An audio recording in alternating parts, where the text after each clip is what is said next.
Read the play, then answer the questions that follow. Heracles and the Cattle of Geryon by Charles F. Baker.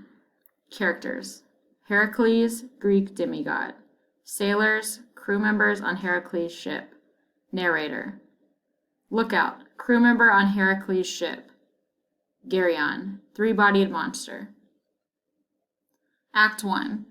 Geryon, a three-bodied monster, lives on the island of Aretha to the west, where he tends a herd of cattle with the help of a giant named Eurytion and a two-headed hound named Orthus. Heracles' task is to bring back the cattle to King Eurystheus, the cousin of Heracles and the person who sent him on his journey of labors. Eurystheus was under the spell of Hera, who whispered commands into his ear. Scene 1. Heracles is on a golden ship given to him by Helios, the sun. He is sailing west on the Mediterranean Sea with his crew. Heracles, addressing his crew: My 10th labor is to bring back the cattle of a creature called Geryon to my cousin Eurystheus. Sailor: How shall we accomplish this fearsome task? Heracles: With the same courage that helped us complete the previous 9 labors. Sailor: We have come to the end of the sea. We cannot sail through the passage here because it is too narrow and full of rocks. How shall we get to the island of Erythea and the ocean beyond?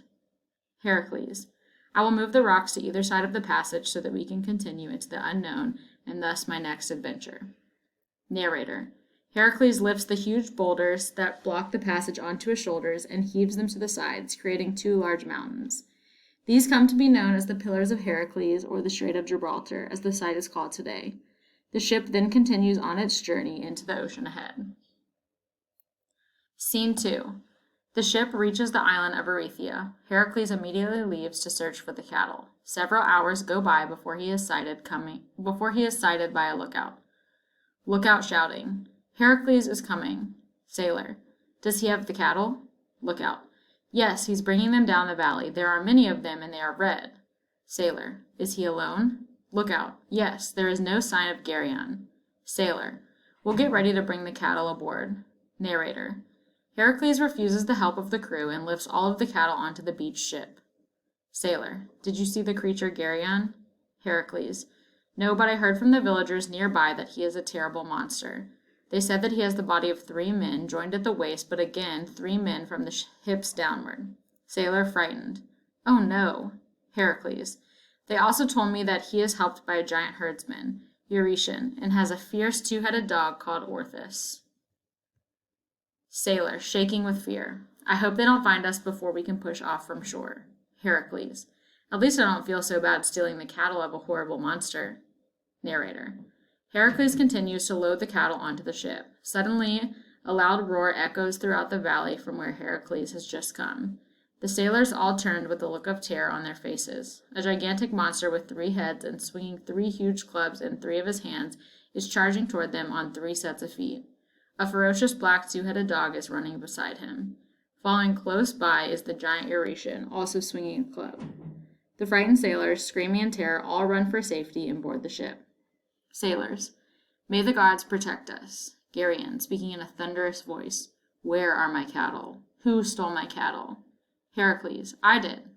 Geryon: You shall not get away with this evil deed. You will pay for your actions. Narrator: With his club, Heracles slays the hound who has run ahead and leaps to attack him. He then turns to the crew of the ship, shouting an order to them. Heracles: Give me my bow and poisoned arrows. Narrator: 2 sailors return from the ship with his weapons. Sailor, shaking with fear: Please protect us from these fearsome creatures. Narrator: The sailors hand Heracles his bow and several arrows. He swiftly kills Geryon and the giant Eurytion. Heracles triumphantly: My 10th labor has been completed.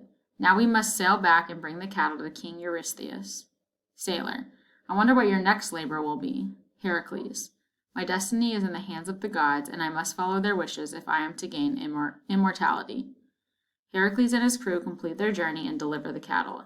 Heracles then returns his golden ship to the sun. Eurystheus sacrifices the cattle to Hera, and Heracles continues on to his next adventure, once again to the lands of the unknown, to return someday as a hero and a god. Number 1. The setting lets Heracles display an important way in which he is not like the other people on the ship. Select 2 details from the play that support this statement. A. Heracles is on a ship owned by Helios the sun. B. Heracles moves boulders to clear a passage. C. Heracles leaves the boat to search for cattle. D. Heracles lifts the cattle onto the ship. E. Heracles asks for his bows and arrows. F. Heracles brings the cattle to Eurystheus. Number 2. This question has 2 parts. First answer part A, then answer part B. Part A. Which word best describes how the sailors feel about facing Geryon? A. Dread. B. Courage. C. Uncertainty. D. Confusion. Part B. Read these sentences from the play. The sailors all turn with a look of terror on their faces. A gigantic monster with 3 heads and swinging 3 huge clubs in 3 of his hands is charging toward them on 3 sets of feet. How does the repetition of the word 3 contribute to the feeling identified in Part A? A. By illustrating how great a danger the sailors are facing. B. By proving that no one could escape from the monster alive. C. By making the monster seem scarier than it actually is. D. By identifying the monster as a made-up creature. 3. This question has 2 parts. First answer part A, then answer part B. Part A. Which of these compares the main purposes of each scene of Heracles and the cattle of Geryon? A. The first scene establishes Heracles' great strength. The second scene shows his skill in the battle. B. The first scene establishes the sailors' fearfulness. The second scene shows how they act on that fear. C. The first scene establishes the nature of Heracles' task. The second scene shows him complete that task. D. The first scene establishes that Eurystheus is under Hera's spell. The second scene shows Eurystheus sacrificing the cattle to Hera. Part B. Select 2 pieces of evidence that best support the answer to Part A. A. Eurystheus was under the spell of Hera, who whispered commands into his ear. B. Heracles addressing his crew. My 10th labor is to bring back the cattle of a creature called Geryon to my cousin Eurystheus. C. Sailor. How shall we accomplish this fearsome task? D. Narrator. Heracles lifts the huge boulder that blocked the passage onto his shoulders and heaves them to the side, creating 2 large mountains. E. Heracles triumphantly. My 10th labor has been completed. Now we must sail back and bring the cattle to King Eurystheus. F. The frightened sailors, screaming in terror, all run for safety and board the ship. G. Eurystheus sacrifices the cattle to Hera. Number 4. This question has 2 parts. First answer part A, then answer part B. Part A. Which sentence from the play best shows Heracles' point of view about facing danger? A. Heracles, with the same courage that helped us complete the previous 9 labors. B. Narrator. Heracles lifts the huge boulders that block the passage onto his shoulders and heaves them to the sides, creating 2 large mountains. C. Heracles. At least I don't feel so bad stealing the cattle of a horrible monster.